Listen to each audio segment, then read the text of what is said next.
मध्ये सध्याचा प्रॉब्लेम काय दिसतो तर जुनी जी पानं आहेत म्हणजे साधारणपणे 2-3 नंबरच्या पानावरती या ठिकाणी आपल्याला अशा प्रकारचे पिवळे चट्टे या ठिकाणी बघायला मिळतात. आणि त्यानंतर 1 नंबरचं जे नवीन पान निघलेलं आहे ते प्रत्येक नवीन पान जर आपण बघितलं तर त्या पानामध्ये जो थिकनेस आहे तो एकदम कमी आहे आणि त्याची जाडी कमी असल्यामुळे त्याचबरोबर जाडीबरोबर त्याचा कलर जो आहे तो नॅचरली हिरवा कलर यायला पाहिजे, तो हिरवा कलर न येता पिवळा कलर बनत आहे, म्हणजे पिवळ्या कलरचं पान निघत आहे. याचाच अर्थ काय आहे तर ह्या थंडीच्या दिवसामध्ये झाडाच्या मुळांच्या कक्षेमध्ये थंडी असल्यामुळं त्या ठिकाणी ज्या प्रकारे अपटेक व्हायला पाहिजे, ज्या प्रकारे अन्नद्रव्यांचा अपटेक व्हायला पाहिजे ते अन्नद्रव्यांचा अपटेक न झाल्या कारणामुळं त्या ठिकाणी वरच्या कडेचं पान बघता येते हे पिवळं निघतंय. मग अशा स्टेजला काय करणं आवश्यक आहे की हे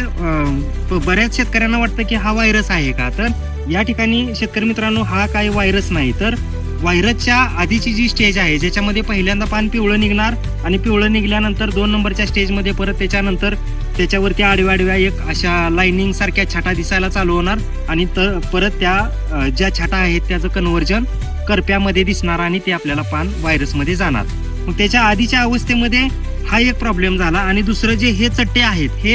अपचनाचे चट्टे आहेत, म्हणजेच काय तर त्यामध्ये जे काही दिवसभराचा सनलाईटचा जर आपण या ठिकाणी विचार केला त्यामध्ये 12 वाजल्यापासून फक्त 4 वाजेपर्यंत या ठिकाणी ऊन पडतं आणि तिथून पुढच्या अवस्थेमध्ये जर बघितलं तर केळी पिकासाठी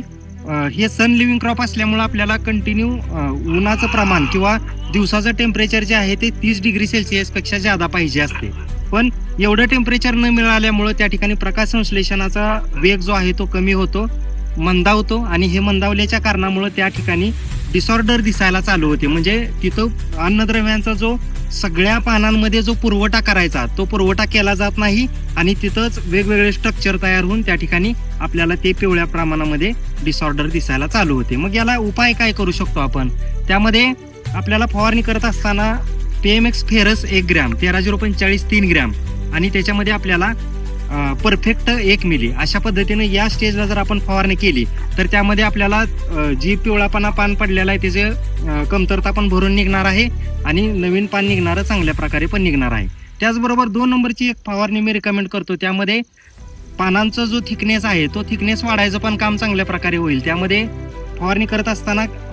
PMX calcium 1 gram, boron 1 gram आणि त्याच्यामध्ये कॅप 2 ग्रॅम या पद्धतीनं 2 नंबरची आपल्याला फवारणी या ठिकाणी करून घ्यायची आहे. आणि त्याचबरोबर आपण ड्रीपमधून जे शेड्यूल देतो त्या शेड्यूलमध्ये क्लीन 20 2 लिटर आणि PMX फेरस अर्धा किलो प्रति एकराच्या हिशोबानं हा पहिला डोस आपण या ठिकाणी करून घ्यायचा आहे. आणि त्यानंतर 2 नंबरचा डोस करत असताना calcium nitrate 5 kilo, 13,045 5 kilo, boron अर्धा किलो आणि कोब्रो 1 लिटर या ठिकाणी जर आपण 2 नंबरचा 5 ते 6 दिवसानंतर जर आपण डोस केला तर त्या ठिकाणी ही पिवळे पडण्याची समस्या कमी होईल आणि नवीन निघणारी पानं पण चांगल्या प्रकारे निघतील आणि प्रकाश संश्लेषणाचा वेग पण त्या ठिकाणी वाढून जाईल. धन्यवाद.